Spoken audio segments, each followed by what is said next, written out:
he had mentioned you as a writer that he reads.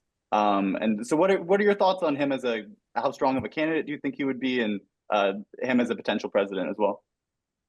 The strength and weakness of JD Vance is that he at least used to be a dedicated reader of the Matthew Yglesias blog, and it's good. I to be not like because he just, secretly agrees with me, whatever, but like he is a smart, widely read person who is genuinely interested in politics and public policy, just like I am. So like there are a lot of writers who I read and who I follow, and I don't necessarily agree with them about you know what I mean? Because it's like when I was in high school, I used to go to the library and I would read The Nation and National Review and The New Republic and Reason, just like the small circulation political magazines, because I wanted to learn about politics and policy. I was really curious about that stuff. And Vance is like that, which gives him much more depth as a politician, as a thinker than most people have.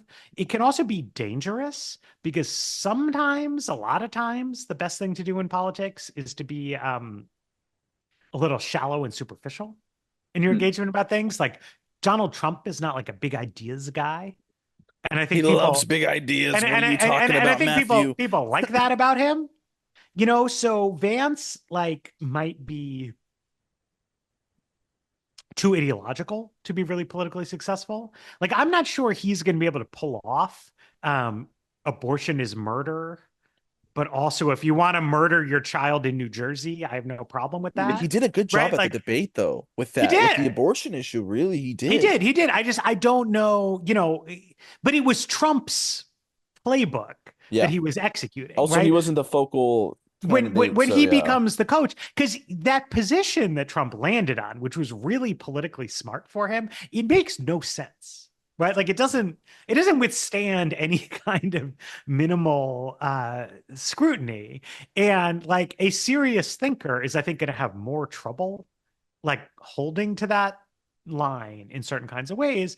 But he's smart, which I think can be underrated in politics. I think that Biden, Harris, Walls as like a one, two, three was like a slightly dopey bunch of people who Democrats rolled out in a row, kind of like nice pals, maybe like great senators from safe seats kind of thing, Yeah. backslappers.